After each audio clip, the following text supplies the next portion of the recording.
Happy Monday, everyone. Greetings, Versan. How are you How doing are you? today? Good afternoon, good morning. For me, it's more like good night almost here in Greece, Right. 8 p.m. How are you doing Mhm. today, Versan? Great. Doing terrific, man. You know, there's one thing that's been bothering me. We see a rise of like scammers and impersonators. And, I want to make it clear to our audiences that my brother and I, first of all, will never send you a direct message asking for money, mentioning investment opportunities or personal details. And should clarify, I don't use WhatsApp. I don't use Telegram. I don't even use Discord. And the only places you can connect with me are directly on x.com. I have the verified account, blue check mark, my Instagram, Black Swan Capitalist. I'm a bit private over there. But if you do need to reach us, it's like the only place is the Black Swan Capitalist YouTube channel and our website, blackswancapitalist.io. So just be very aware that scams are increasingly rampant and too many people have already fallen victim. And we get emails from that stuff. So just be careful. Yeah, to add on top of that, the same thing happens with me on X on multiple platforms. So I would advise everyone to be very careful.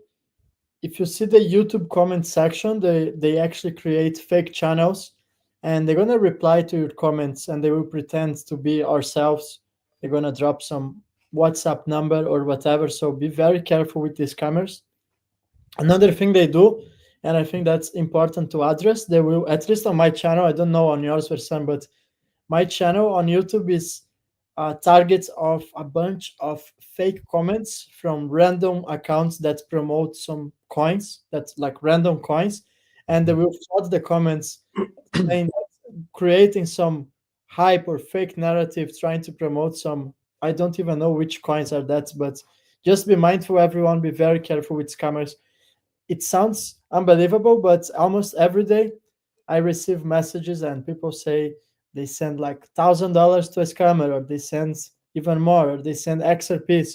So be very careful with these scammers. I think that's important to start a live streaming talking about that so that everybody's aware. Yeah. And, we might have to emphasize this a few times because I've mentioned this so many times in the past. And I still get comments, people saying, "Did you message me on WhatsApp?" Again, to emphasize, we'll never reach out to you directly. Just reach to us on our website or directly through X or Instagram. Yeah, that's a great one. A great reminder. So, what's the first topic we're gonna cover, Versan? I think you have there to share the screen. Something I see below. Oh, that's for our next topic. We're going to talk about the banks, but I think the most important thing is the stablecoin regulation. We'll talk about that here in a second. But I'm going to kind of give people an overall picture about the noise that we see regarding the SEC lawsuit against Ripple. Let's be honest, many of us in the space already knew that this case was really settled long ago. And one way to look at this is like, why? Because there's no way institutions, even across the United States and globally, of course, could have adopted Ripple's protocol in the background without any legal clarity. So that's one thing we need to look at. Not to mention, the emphasis on all the physical documents confirming that major institutions from 2015, including Swift, JP Morgan, Goldman Sachs, Credit Suisse, et cetera, have been integrating Ripple's protocol technology as far as back 2015. I've displayed this document many times on some of our other live streams where it talks about the integration of Ripple. Anyways, so fast forwarding, I think the same financial giants are actually observing all the failing banks in Silicon Valley through the strategic acquisitions of 2022, 2023. So again, to emphasize, the lawsuit is just theater, always has been. So the real question about what we're going to talk about today is like people keep asking, where's the price action? Lawsuit ended, and why isn't XRP moving? First of all, we're never one of those people who will tell you that as soon as the lawsuit ends, it's going to climb to $10,000. I've seen those comments before. We're having Vincent come on our show next week. I'm sure a lot of you guys are familiar with Vincent, and he'll be able to clarify some of the things over there. And we got along very well. So, but yeah, this is, I think, where most people are missing the bigger picture. Again, XRP is not just an asset tied to the United States. We have to understand it's a geopolitical asset, which is positioned, of course, at the heart of the monetary reset, the shift. And the shift is still happening right now. The regulatory frameworks we've talked about for many years, documents from the BIS, IMF, World Bank have already been put in place behind closed doors. And I think those who have taken our sessions have been able to see those documents firsthand. You can read them directly. I do send them to you after our call. And we talk now about Trump's recent push for stablecoin regulations. That kind of aligns with everything we've been talking about over the last few years. It's a pre-planned transition. So the public is being sold a narrative intentionally, but in reality, the system's already being rebuilt. You just got to be paying very close attention.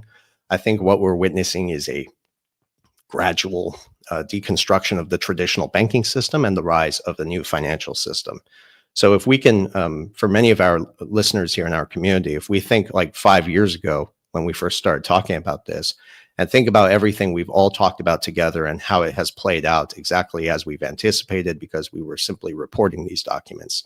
And I think the cycles are moving all in tandem, whether it's Bitcoin's eventual decoupling to all the regulatory scrutiny that we're about to see in the years ahead. I've said this before, 2025 is the year for regulation. And that kind of ties us into some of the other bigger things that are happening, like the FDIC. They just pulling this document up. So I tweeted about this, didn't get a lot of attention because it didn't fit the narrative people wanted to hear. But the FDIC already, 2025, is flagging 68 US banks on the brink of failure.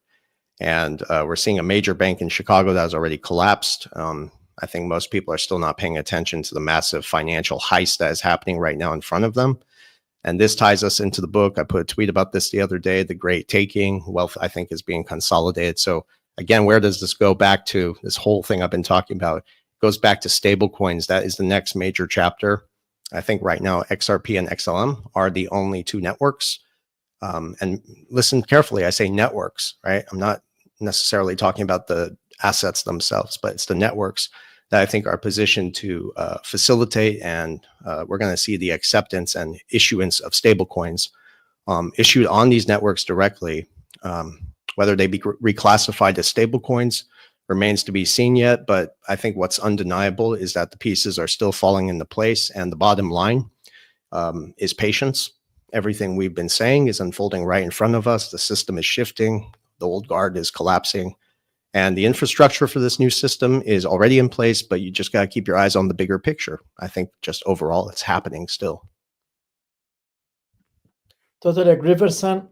I think there's something interesting that I can touch on, and it's about the lack of price action despite the end of the SEC lawsuit. So my thoughts on that is that most of the times when we are talking about something, and when I say we, I mean people in general, there's a 99% chance that the markets have already priced in whatever we are talking about. So for instance, everyone was talking about the SEC lawsuit against Ripple to end. Perhaps the market had already priced in, hence why we had perhaps a 500, 600% XRP price increase, which has massively outperformed the majority of the markets. I can, for example, give another example of that would be that I think a week from now, Trump's tariffs are coming to take place, and a lot of people believe that to be, for example, a black swan event that's going to crash the markets. Now, I don't think the tariffs, for example, are going to have an effect in the markets. I do think the market has already priced in the tariffs, hence why perhaps we had a substantial correction on the markets. For example, from $100,000 right now, I guess we are at $89,000 per Bitcoin. So we see that most of the times the market prices in the things in advance. So it makes sense that we haven't seen the SEC lawsuit to end and XRP's price to go to $100, but I think people should rather change the focus on finding out, for example, when the utility market is going to come in, and that's what's going to drive XRP price to above, I'm sure above the 2 digits to get started, but I'm sure we're going to get past that, perhaps $100, perhaps $1,000. But I like to quote David Schwartz on that one, that you don't expect the financial system to be built overnight or in just a week. So that's a long process. And that's what we are watching the transformation now. If you ask me if we're going to put that as a chess game, yes, I think we are already towards the end game. But I do think we still have a couple of months or perhaps a bit more until we really see the price action that we are waiting now. What concerns me is that in the meanwhile, the economical situation continues to deteriorate, and that goes for the United States, that goes for Europe. As you pulling out were some bank failures, and we had a phone call last week that there's also a possibility for bank failures to happen in Europe. And I have also made a video about that. And yesterday also I put a video that I think the real challenge now is for people to hold on to the digital assets that are going to run the financial infrastructure, such as the XRPs, the XLMs, and it's becoming more challenging because the cost of living is going through the roof, but people's wages are staying the same. So you have a situation, and I also made a tweet about that, that right now to have an average life, you need to become extraordinary. It's like it's becoming mathematically impossible for the average person to make it out for a living when you have a situation where a house is going to cost you at least $500,000 and it's not even something luxurious anymore. Or to buy the most average car, you need at least, let's put that in dollars, I guess with 15 or $20,000, and the average person perhaps is making $2,000 as a monthly salary. So you really have this gap right now, which is accelerating, and the rich are getting richer while the middle class is actually going towards the bottom line. So you don't have a middle class anymore. And this digital transformation is also going to speed up the process of this gap, this wealth gap that's is being built right now. And I see, because I get a lot of messages from people, and a lot of them, they are losing the patience, and others, they are actually in financial struggle. And for someone who needs to think what they're going to have for dinner tomorrow, because maybe they are living paycheck to paycheck, becomes very difficult for them, number one, to invest in digital assets, and number two, to keep holding such digital assets until it's the time that they can sell and they can actually make profits, or perhaps not even necessarily sell. But if you hold your XRP throughout the years, you know that one of my objectives in the future is to lend this XRP to the banks and create income out of that. So you're going to have your dividends out of XRP. But unfortunately, what I am watching right now is that a lot of people are selling all their XRPs at $2. I saw people selling at $3.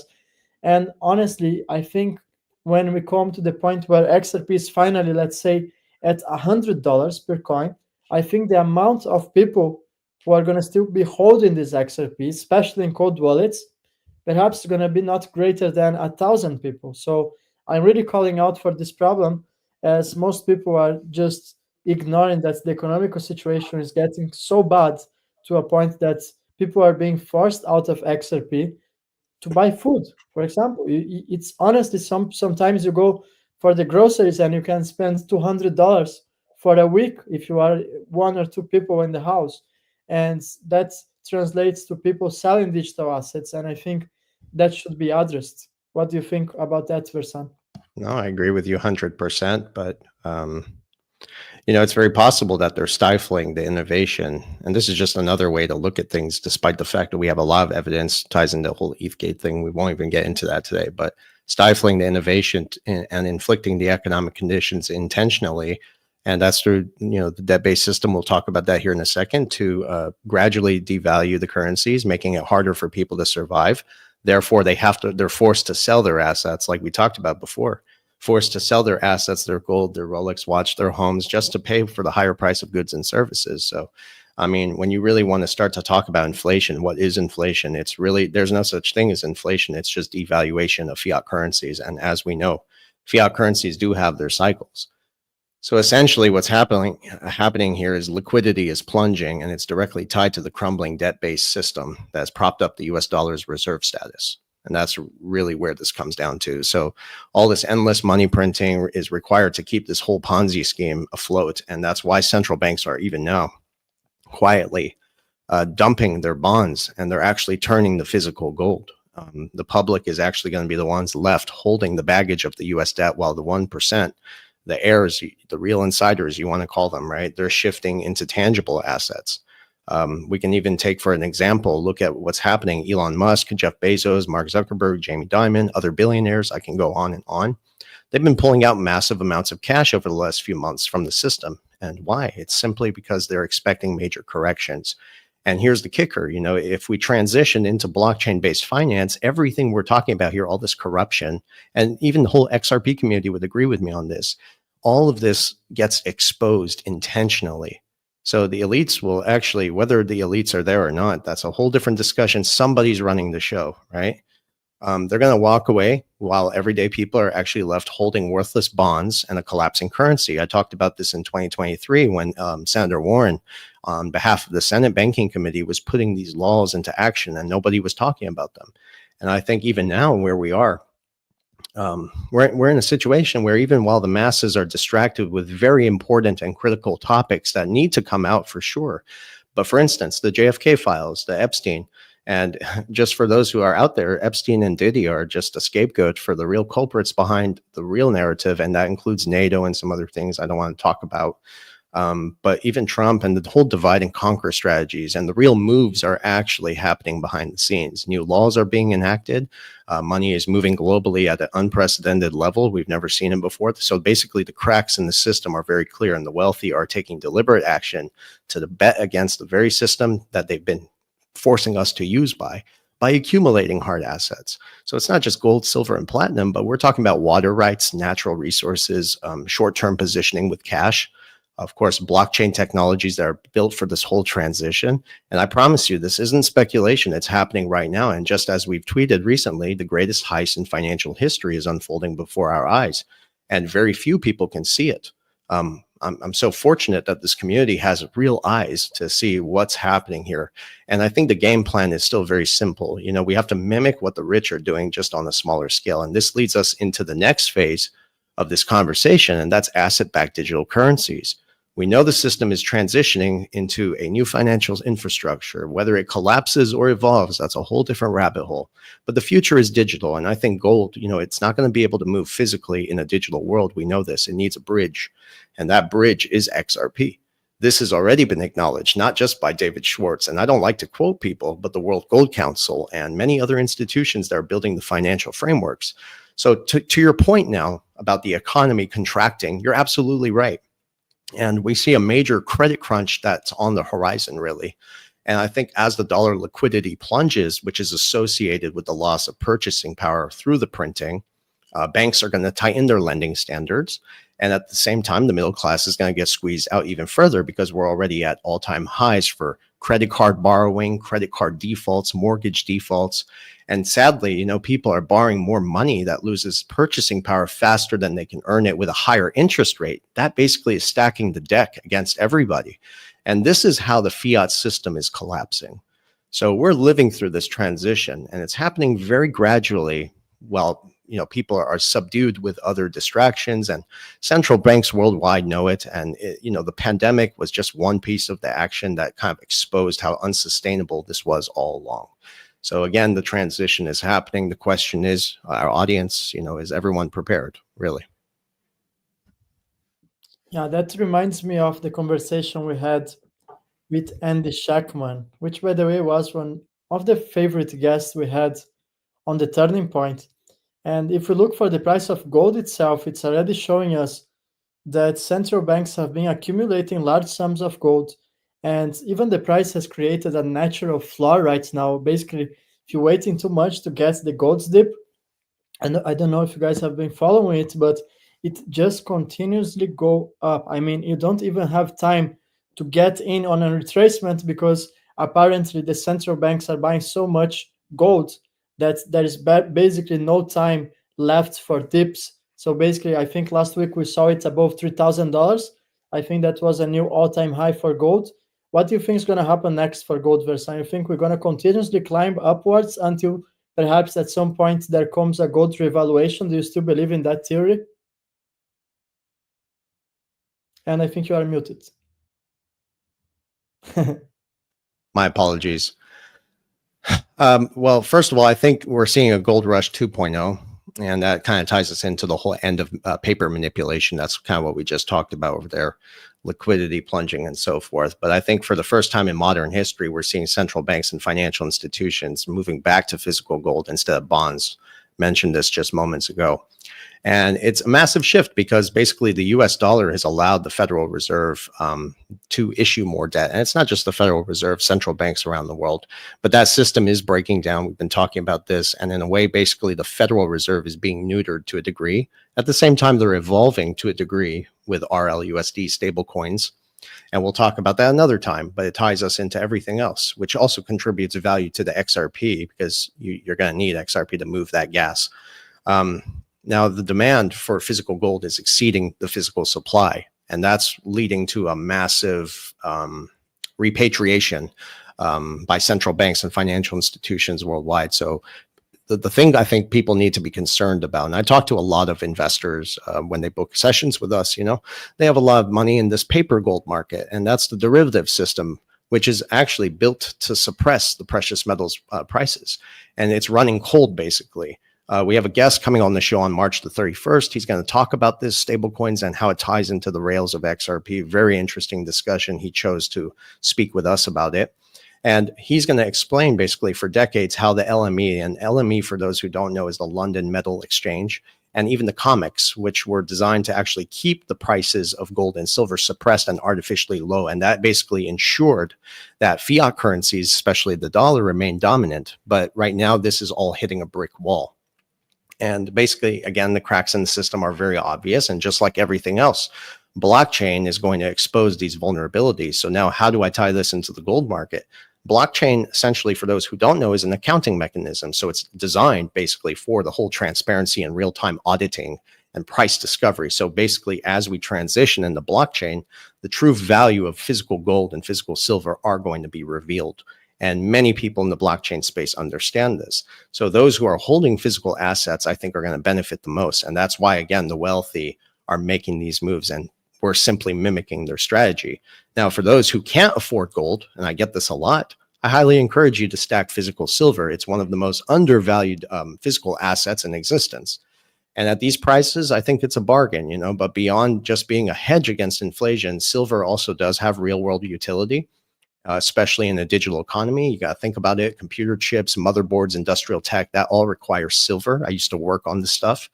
I used to be an engineer where I would also work on motherboards and transistors and things of that nature. But as we transition further into a digital world, we're going to see the demand for physical silver skyrocket. And fiat currencies, as they continue to decline, as they are right now, you're going to see the price appreciation of physical assets. So it's just common sense. You don't have to be an economist. You don't have to be a financial analyst to know this stuff, but holding physical gold and silver, I think, beats holding devalued derivatives or depreciating fiat currencies. So stop holding the paper trail. It's going to hit a brick wall eventually. And that's the only way you can beat the banks at their own game, is to position yourself with real wealth. And as JP Morgan famously said once, gold is money, everything else is credit. And well, for those who can't afford gold and silver, you always have digital assets like XRP, XLM, SHX, Velo, who honestly, most of them, as XLM is the case, is sitting below $1. You have the SHX and the Velos, which in my opinion are some of the most undervalued assets that you can put your hands into right now. And that's also want to shift this conversation slightly. I was doing some shopping when Versan called me a couple of hours ago, and I noticed that I went to pay on this shop, and suddenly there was no human employees anymore. So they basically already replaced the cashiers anymore with machines. So basically, when I went to pay for the products, everything was automatized. So basically, they already managed to cut the employees on 80%. So basically, before they had like 6 or 10 people, right now there is only one person. And that ties me to the next topic, which I want to talk about, is about layoffs. I do think layoffs are going to accelerate in 2025, and that's also going to increase the demand for a technology like XRP Ledger, for example, as I think a huge percentage of the population is going to rely on the universal income, and that has to happen through a blockchain.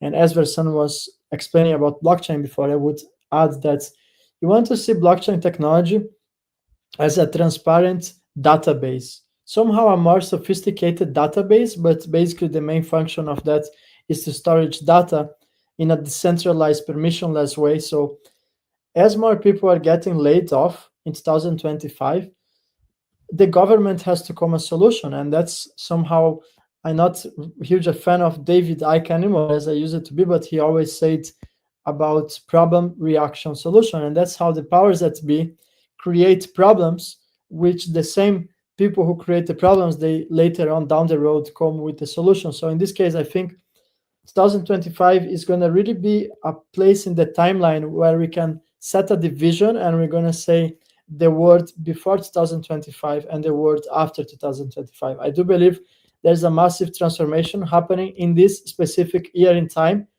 And I think as more layoffs are inevitable, and I'm talking here, I live in Greece. Greece is not a very sophisticated country, but if you understand that Greece, which is one of the most outdated countries in Europe, is already implementing self-machines for payments, and people are losing their jobs because of that. Imagine in more advanced countries, and I can quote here in Europe, for example, the Germany's, the Netherlands. So there's a whole crisis that's going to be created, and in my opinion, it's an artificial crisis. And ultimately, the solution is going to be a universal income. You want to make some comments on that, Versan? I mean, I get attacked all the time for the whole thing of CBDCs. I read a comment earlier saying C stands for central, and that's going away. In history, there's always been a few to run the whole, the many, and that's not going to change. I think when you start to think about the population and how many people are actually out there who are buried in all these, you know, they don't have assets, they don't have income. A lot of them are, again, struggling. We have to be mindful that just because a small percentage of XRP holders say that there's not going to be a CBDC doesn't mean, first of all, they're accurate. There will have to be some sort of UBI. This has been talked about many times. Maybe it won't be centralized like some people say. Okay, well, we really don't know. There are people who say the central banks have been neutered. We talked about this last time. There's no actual evidence of this. Just because people put tape around a building doesn't mean they're not issuing debt. Everything is done digitally these days anyways. So you can look at the M2 money supply, it's going up. So my point though is that there's going to have to be some sort of income for everybody else as AI takes the jobs away. This is just the beginning stages of it. AI is dramatically going to change the way the world functions, the way we interact with each other. It's already doing that. And I think we're going to see some sort of central bank issued currency, whether it's again, UBI, even a stable coin. I wrote a paper on this, what a stable coin really is. Effectively, it is a central bank digital currency if you actually study the technology and how it functions and the way it could function. So I think the stable coins are CBDCs. It's just there's a bad connotation to the name CBDC from what happened in 2022, 2021, Davos Group, World Economic Forum. This stuff got all over the world. It really did, where people were actually fighting it back. So they just kind of, you have this group of people again saying they're not going to be CBDCs, and they're championing it. Yeah, a stable coin technically is a CBDC, and they don't even know it. And that's kind of the comical part about it. But you have all these people. What are you going to do with this whole population that doesn't have XRP, that doesn't have these stable? Okay, they don't even have an argument for this or a way to explain this because they don't know what they're talking about. And I'm not here to like bash on people from, the patriot group. I'm a patriot myself for humanity, for the whole world, right? Not just for the US. So they can't really like try to debunk it from that point, but there's going to have to be some sort of currency that's issued to everybody else. And that's kind of the long-term agenda. We'll see where this goes. But again, if you want to take power back, people need to go back to protesting again. You can't just rely on a political figure, a false idol, to kind of fix all your problems. But people don't want to hear that. They want to, believe in the narrative that they've taught themselves to believe in. And that's from fear. That's the truth. When people get defensive about it, it's because they're afraid. I understand. So I think there will be some sort of central bank digital currency. It's, I think, inevitable because people, again, are broke. Think about the irony of that. You have Donald Trump who comes and signs an executive order, theoretically banning CBDCs, and a couple of weeks later, he's on dinner with the same company that is a CBDC provider. He's going for dinner with Brett Garlinghouse and Stuart Alderoty from Ripple, and Ripple is building the infrastructure for CBDCs. So it's kind of an irony that in one hand he says there won't be CBDCs, in the other hand he's having dinner with Ripple, which is a CBDC provider. It builds the infrastructure for the CBDCs to actually exist, and I think it's spot on, Versan. If we really think about stablecoins, that's per definition a digital form of money. It's basically a CBDC. And there is a question here that I think is a great one that we could answer. Sure. And it's on quantum freedom. It's a very great question. Can someone explain how stablecoins backed by worthless US dollar can save the dollar dominance? You want to go ahead? That's a whole different discussion. I don't think that's really the way.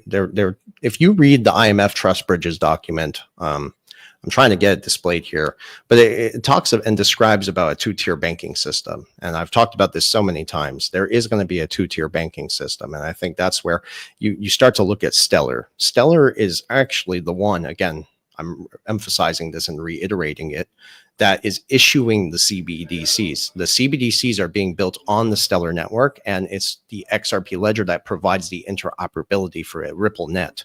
It's a whole different discussion as well. So that is out there, the information. There's going to be something in this two-tier banking system called asset-backed digital currencies. Asset-backed digital currencies are essentially going to be stable coins that are pegged to physical assets, commodities. And we briefly kind of talked about this just moments ago. So that's kind of that transition over there. And we have the documents that talk about this. Let me see if I can actually display it while you fill in the blanks, Edo. Give me 1 second. Yeah, go ahead. I'm going to add to the screen when you put the window here underneath. However, as we always said, if there is not such a class of assets, a transition to a new system would be just a repackaging of the current system, where right now we have the US dollar, and not only the US dollar. I used to put all of fiat currencies on the same boat. It would be just a repackaging of the current system, as we don't have any assets backed by hard assets. So, for example, we know that Nixon has detached the US dollar from the gold standard, and since then the central banks just gained the ability to print countless amounts of money, and that has led to the problems that we have today with currencies becoming highly devaluated. So we really need a solution for that, and the solution is going to come in a digital way, and that's going to be, from my understanding, stable coins backed by hard assets. I think that's the next way, and perhaps why not also digital assets backed by hard assets like gold and silver, but that's a very controversial one. You got the documents there, person, right? Yeah, I'm at a point where I don't like talking about the whole CBDC thing because, people will continuously fight back what's already happening and what's already in plain sight for those who are actually taking the time to read the documents and looking at not just what's being said and touted by political figures, but also what's being done behind the scenes. And when I say behind the scenes, it's not really behind the scenes anymore. It's happening right in front of us. It's just people are so distracted with the political narratives that are there simply to captivate the public's attention. This is obvious at this point. Like I said, it's just a lot of things are happening behind closed doors. The Bank for International Settlements Innovation Hub put out a statement last week. What did Christine Lagarde just do the other day? Christine Lagarde was talking about putting out the whole CBDC thing. And again, you have the BRICS nations and what they're trying to accomplish, and they've already pushed forward to this. go back also to the great narrative from 2022 written by Klaus Schwab, who many people say is dead. No, he's not. He simply stepped down and put somebody else in charge. And that's the reality of it. So while many people are sitting there waiting for some miracle to happen, I think they're going to get wiped out. And it's not that I'm, telling people not to have faith and hope. I have faith and hope, but you have to be realistic about the current situation we're all facing. But more importantly, see, I lost my train of thought. But it was regarding this. Yeah, there's a two-tier system where one is going to be backed by physical assets and the other one is going to be just digital. That's the truth. It's in the documents. Go to Google, everybody. Type in IMF Trust Bridges 2022. See if you can find it and download the PDF. It should be free and read it for yourself. It's just, I think so many people in this space are just, they're not taking the time to actually understand what's happening, but they're basically going off what somebody else has told them. Vendel and I, we decided to actually take our time to understand what we were investing in and ask questions. And that's why we had so many people on our show, just to see what their take was, right? A lot of these conversations are on and off record, but yes, I think there are a lot of very ignorant and naive people out there, and that makes them a very easy target. And as you mentioned, Christine Lagarde, she was also former IMF, now the president of the European Central Bank. And by the way, she gave a deadline. CBDCs are coming in Europe by October. I mean, just a couple of months from now. So it's not even hypothetically when CBDCs are coming. Well, you have Christine Lagarde openly telling you that it's coming in October. And by the way, Christine Lagarde has already praised Ripple in public. It's one of the few companies that she has mentioned. And Ripple is also one of the speakers.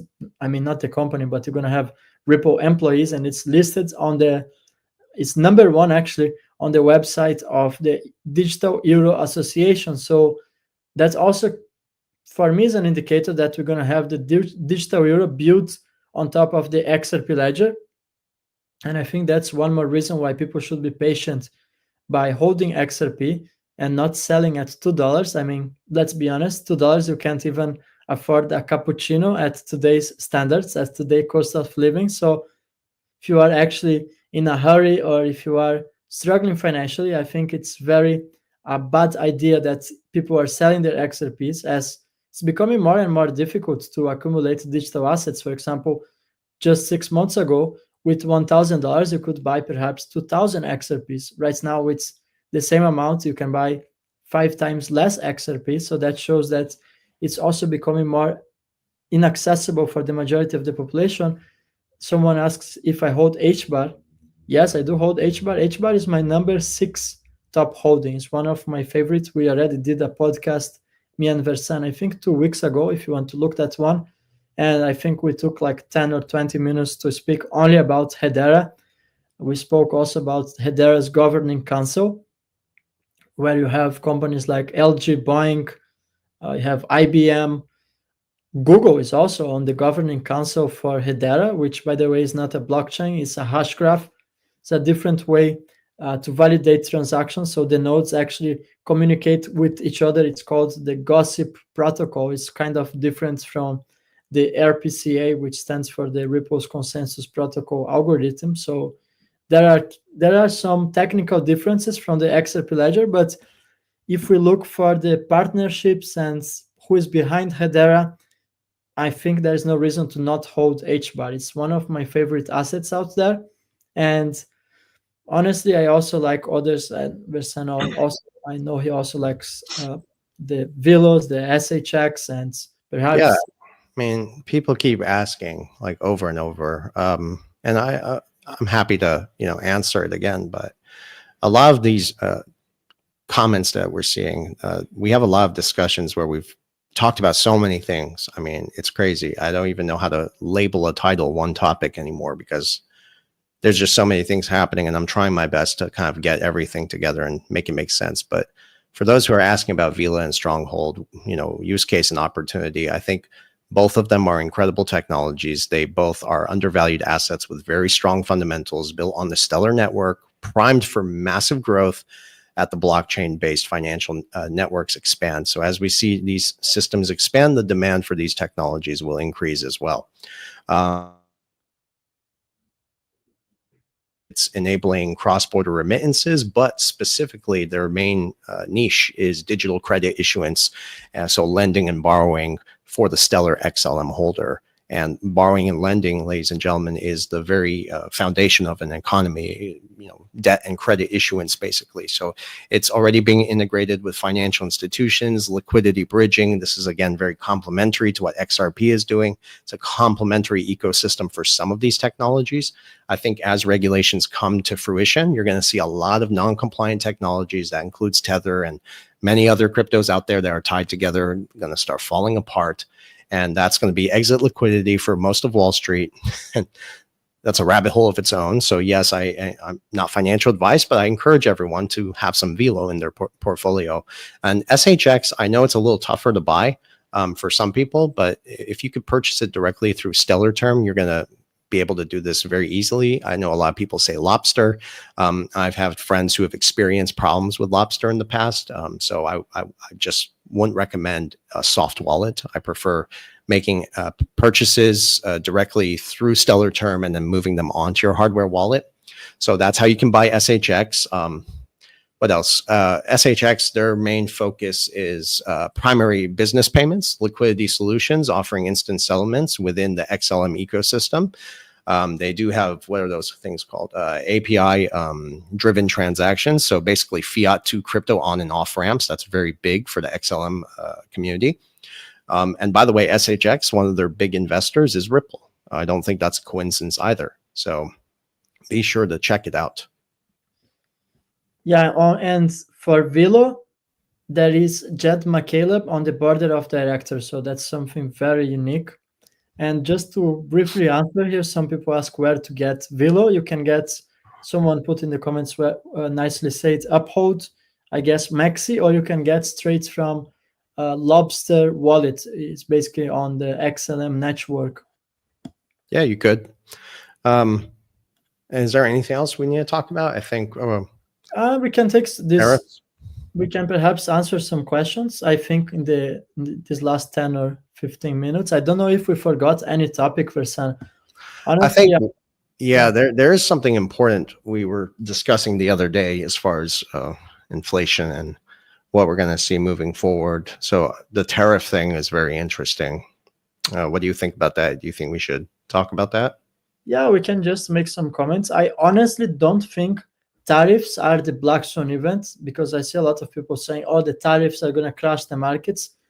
I think the tariffs can contribute for the market downfall. It can be an extra element. But as I said before, I am pretty convinced that the tariffs have already been priced into the markets. As I said before, if you are talking about something, there is a very great chance that the institutions already anticipated themselves and everything has already been priced into the markets. Just as we commented before Trump's election, the markets were already rising, and therefore it was already pricing in Trump's victory. In the same way that I think the tariffs are going to come now on April the 2nd, I guess, or April the 4th. And I think the markets already priced in the tariffs, but I do think that from the economical perspective, I don't think that's great for the economy. I think that's going to contribute it's going to accelerate the process of fiat currency losing its value, losing its purchasing power. And especially if we're going to have a tariff war between the US and Canada, the US and Europe, honestly, who are the winners of that war? Because things are going to get more expensive in Canada, it's going to get more expensive for US customers, and it's going to get more expensive in Europe. So you don't really have a winner to say, okay, America has won. Okay, who has won? The politicians or the market? The grocery shop is getting cheaper for you, who's going to buy dinner tomorrow, right? So I think we have to be objective when measuring consequences of something that politicians are doing. And in this case, I think the tariffs are not a black swan event, but I don't think it's a great it's something that's going to help the economy overall. I just think that's going to accelerate the process that we are already witnessing of economies getting weaker and weaker and fiat currencies continuously getting devaluated. Yeah. A few things I might as well address real quick. First of all, people keep asking, is it Velo or Velondrum or whatever the hell that is? It is Velo. It's got a pink logo. It's also white in there, but it's not. Let me pull up the logo for everybody. I think that'll make it very easy for people to see, and we won't have these questions anymore because I've consistently had to repeat myself. So this is it. I'm pulling it up right now. Sorry, guys. Please bear with me for a second. Uh-oh. Okay. So here we go.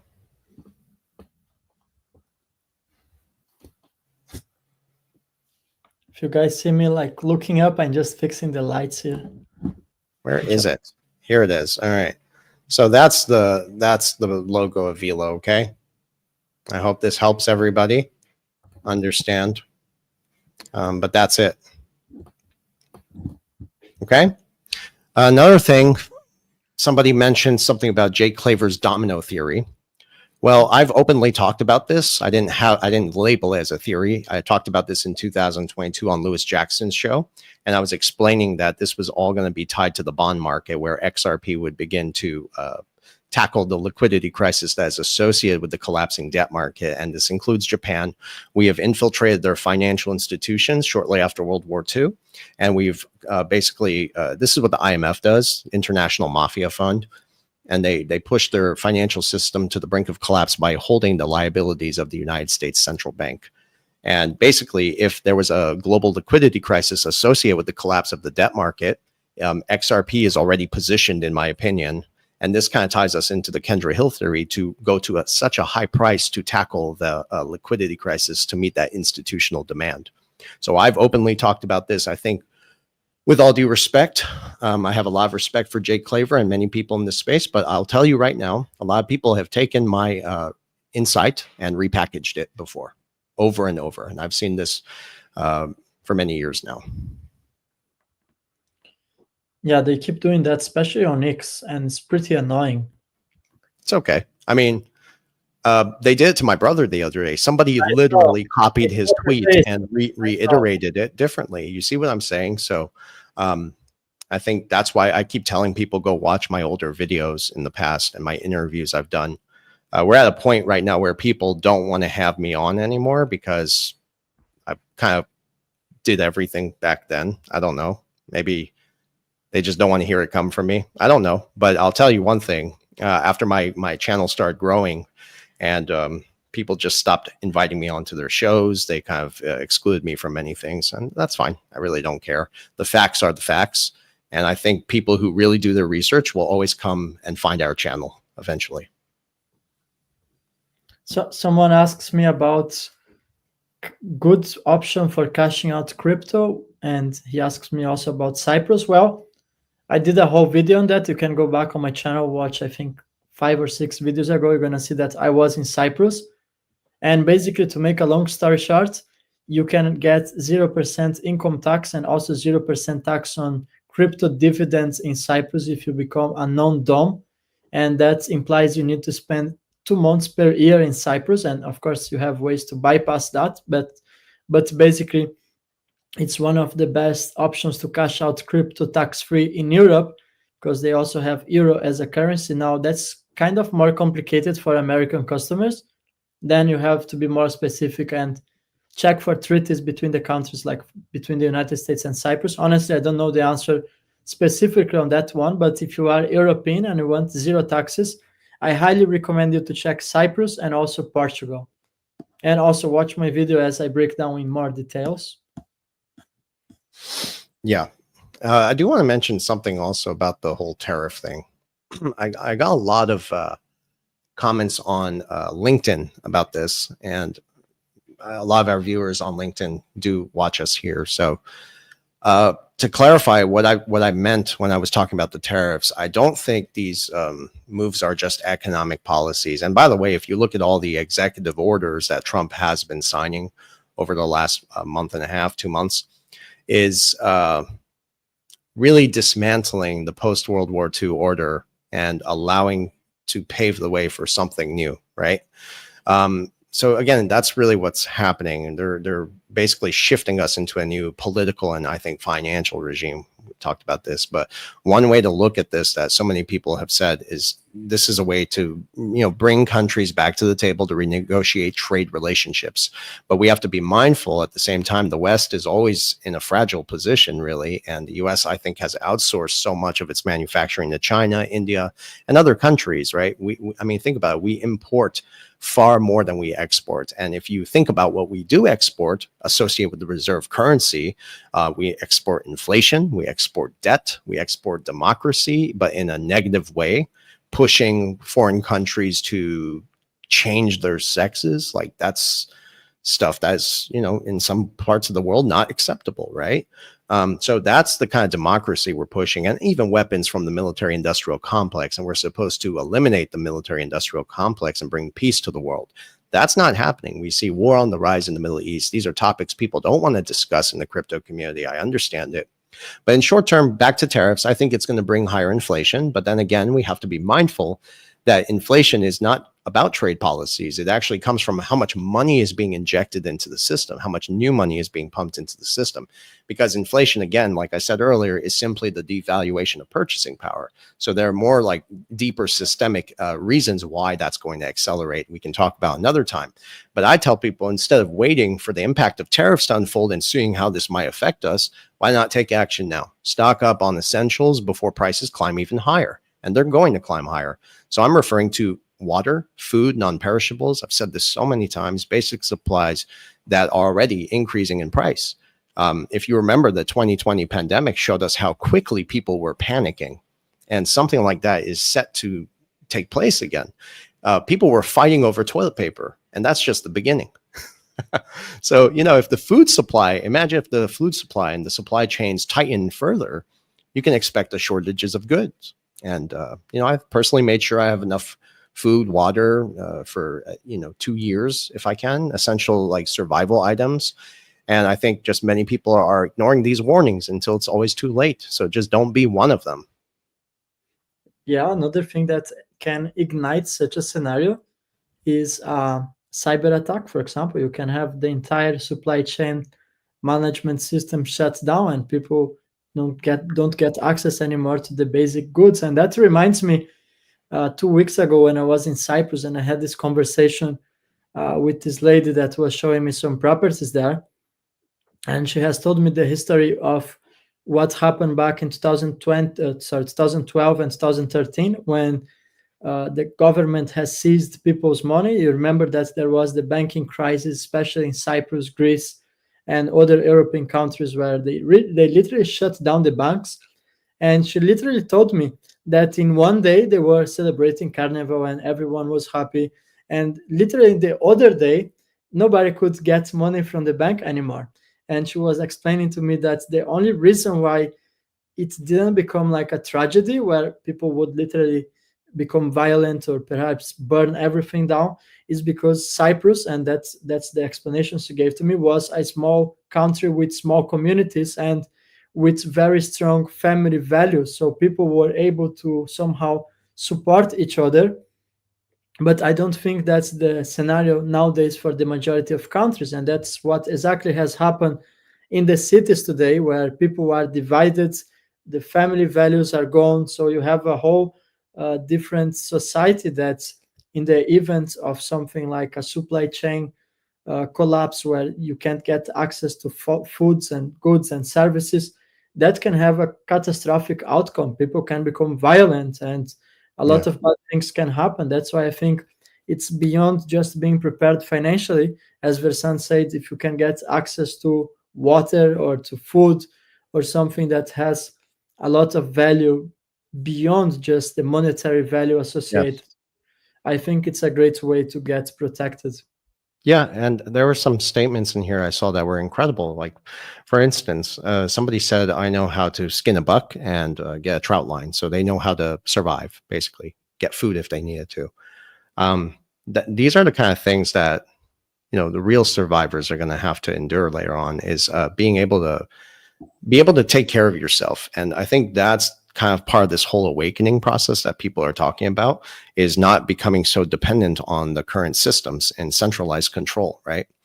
And that's what technology has done to us. So in a way, technology has freed us, and that ties into some of the transhumanism talks we don't have to get into, but also just overall what technology has done. Has technology actually brought us closer, or has it divided us even further? Think about it. I'm speaking like over time. And people will disagree, but I think it has divided us more than anything. It has destroyed who we are as a people. More kids are addicted to technology like drugs. Even people our own age, they need those likes to feel accepted, to feel relevant. And attention is currency now. We're getting to a point where attention is currency, which also coincides with the transition for blockchain pay to play kind of thing, UBI kind of stuff. But I think overall, we need to be asking these questions as a species, as people, right? I think the end game here from the dark side, which people don't want to talk about, the cabal, whatever you want to call them, has been to gradually not evolve us, but devolve us into a controlled system. But more importantly, is to take the soul away, the compassion, for instance, being able to critically think for yourself, little things like that make all the difference in the world. These are the things that we need to be thinking about, at the same time positioning ourselves carefully to transition across. And I think that's why you want to be positioned on both sides, right? We know it's going to be digital. There's so many ways we can't fight this, because in the books that I've read, it seems that once this digital system is fully implemented, that's how you get excluded from the system to participate in society if you don't participate. But that's, again, why I emphasize physical assets more than anything. And my views have changed over time, right? If you remember my videos from the beginning, how I did warn people a bit, but I also got enthralled with the technology, saying that this is going to change the world. And indeed it is, but I think technology is the mark of the beast. And it's a whole different discussion. Yeah, great threats come with technology. And I think if you guys have ever watched Black Mirror, I don't think that's just a series. I think that's a documentary, and if you should definitely check that out.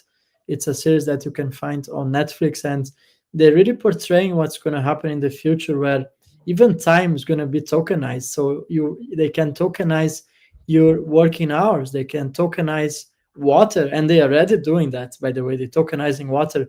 I have seen that in Paris on the Paris Blockchain Week.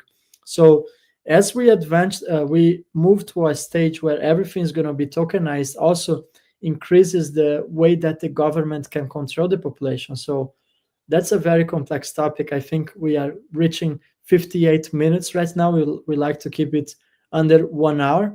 So perhaps you can jump to some final thoughts, Versan. Yeah, I do want to, I'm trying to tackle as many questions as I can. I will not talk about Israel for many reasons. I have actually written so many articles on X about this stuff, and I have had to delete my tweets. A lot of people have noticed I do delete my tweets often, because I think those who are putting out their thoughts on X, it's not really freedom of speech, what I found out. It's something more deeper. I think they're encouraging people that they can have the freedom of speech, so they know exactly who is saying what, who knows what, who's putting out what. And they have AI systems on the back end that are actually kind of putting us in a database. So your thoughts can be used against you. Your tweets can eventually, where this is going. And I know people will disagree with me on that, but guess what I found out? And I talked about this when Trump had Larry Olson in the office. I mentioned this there. Turns out Larry Olson was the original buyer of X, and the face of that purchase and a percentage of that purchase was done by Elon Musk. So Elon Musk was the face of it, but Larry Olson, who has ties to the Central Intelligence Agency and Five Eyes, was actually the one who made the major purchase on behalf of somebody else. We don't know. I'm telling you, somebody else is pulling the strings, and Elon Musk and Peter Thiel are, people are going to hate me for this, but I think they're running the White House. I think that was why a lot of the political money went into Trump's campaign. So this is going down the rabbit hole I'm not ready for. But I do have certain proof for this stuff. If you really open your eyes to the research and not just listen to what they're saying, but watch what they're actually doing. So, there's so much. But then another thing is somebody mentioned Sologenic. As far as investing in digital currencies, 2021, 2022, I was diversified into so many asset classes. I mean, cryptocurrencies. Okay. So I did have a basket of meme coins. I had a basket of certain things. And over time, when I started to do my research and I started learning more and asking questions and really understanding how the monetary system functions and where it's going to, I have consolidated my holdings from the many to just a few. And I've openly talked about the currencies I hold. We talked about this with Andy Schekman on his show. Also on my podcast, I brought it on here, so you could go back and watch that. But I only hold certain assets that are contributing to the payment system. The payment system is where this is all going to begin. We're changing the dynamics of the monetary system, and you're going to be better hedged and invested in the technologies that are contributing to that change. Everything else, including Sologenic, my thoughts, and many other technologies, whether it be Bitcoin or Ethereum or some of the other stuff, even Ondo, right? Ondo, by the way, was built on the Ethereum protocol, and I don't like that. Anything to do with Ethereum, I don't trust it because of the rabbit holes. But these technologies, whatever does survive, whether it be Sologenic or something else, they're going to contribute to the original foundation, and that's what we're investing in. We're here to invest in the protocols that are changing the payment systems. Everything else is going to be an aggregate of that, bridge to, complementary to. So I just stick to what I know best, and that's the monetary system. So I'm investing in the technologies for the new monetary system. I had opportunities in gaming cryptos. Remember, Edo? I talked to you about Sandbox, and then it shot up. I never even got into it when I told you it was going to go up, because I'd rather invest in technologies that are long-term, and I'm a long-term patient holder. So that's where I stand on many other technologies out there.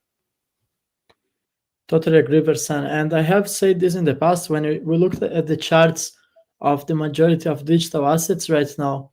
Let's be honest, they are all sitting below bear market prices. We were the lucky ones that were able to capitalize on this opportunity, that we were able to really understand what's real world utility, what contributes for the payment system, for example, and what is just speculative or perhaps built on the wrong technology, because you also have a whole ecosystem that was built on Ethereum, the whole ERC20 thing. However, we know that Ethereum doesn't have the technical capabilities to have a pivotal role on the new financial system. So you see that all assets built on top of Ethereum, although they had massive runs in the past, and we're talking back in 2021 and back in the previous cycles. But I truly believe this time is different. I truly believe most of these assets are never going to recover. So right now, I mainly stick to the fundamentals. So I even told this to Versan, that I hold not more perhaps than 7 or 8 digital assets right now. And if I would look back perhaps 2 months, or sorry, 2 months, no, but perhaps 4 or 5 months ago, I think I was holding like 20 or 25. So I sold a lot of the holdings, and I'm not going to lie, I also sometimes here and there on the way traded some meme coins, for example, but most of the times for the short term, because if you just stay too long with these assets, most of them are just going down and never recovering. So you have far better chances by just sticking to the fundamentals, the XRPs, the XLMs, the XDCs. And if you just look at the charts, it just proves our point. I mean, our viewers here, I know you guys have been investing in the same technologies. We had the privilege to have a real bull run, but what about the rest of crypto investors that were not paying attention to the ISO 20022 related companies and the underlying assets? Guess what? They are all sitting below bear market prices. So in other words, stick to the fundamentals. Yeah. Maybe I'll share a final thought. I always like to tackle those who are attacking us, really. Somebody says, nobody agrees with all you believe. And with all due respect, I have never asked people to agree with what I believe and what I've seen. I've always emphasized people to do their own research and look at the facts, not just the mainstream narratives. All right. Some people out there, unfortunately, need headlines to convince them that something is real, not knowing that those headlines are orchestrated and artificially put together by the institutions that own them. That's how stupid people are. Okay. If you do your research, you figure these things out in advance before the headline comes. Like the FOMC meeting. The markets were pricing things in before the FOMC meeting even took place. When the FOMC meeting actually occurs and they talk about lowering interest rates, which is going to come in about 2 months, maybe 3, guess what? The action's already going to be done. People are going to be taking profits because that's going to encourage them to spend more money and inject more money, which has already been injected. And how do I know this? Go look at the M2 money supply. It's already being injected into the system, preconditioning price actions before they happen. So we should be mimicking the same. You're always going to have a bunch of stupid people and a few winners who see the reality of the situation, and those people are going to emerge on top of the world. Every crisis presents opportunity, but 90% of people do get wiped out every time. And that's how that wealth gap over time has been gradually increasing. Okay. So that's my final thoughts. Be careful, do your research, be vigilant. That's all. I mean, there's nothing else I could say about it. And please, I encourage people to go watch some of our older videos and watch how everything has been accurate so far. We're not bragging here. If you read the documents, and that's all I really did, is I read the information that I've shared so many times with people, and I got on camera and started telling people what the banks were saying or they were not saying, actually. Very simple. Totally agree, Versan. So I want to send a special thanks to the audience. We have almost 5,000 people watching live today. So thank you for the comments. Some people asked about David and Vandal. Unfortunately, they couldn't make it today. But I guess next week they're going to be here. I know David's busy with some business of himself. Yeah. Well, David, he's doing some things, personal things. I talked to him this morning. He's doing well, says hi to everyone. And my brother, he's just taking care of sessions. We have a lot of sessions coming in, and I have some sessions today, actually, that I need to get to very soon here. So we're trying. Yeah. That's all. Thank you, everyone. We're going to see you next Monday. Yeah, for sure. Okay. Take care, everyone. Thank you. Bye-bye. Thank you.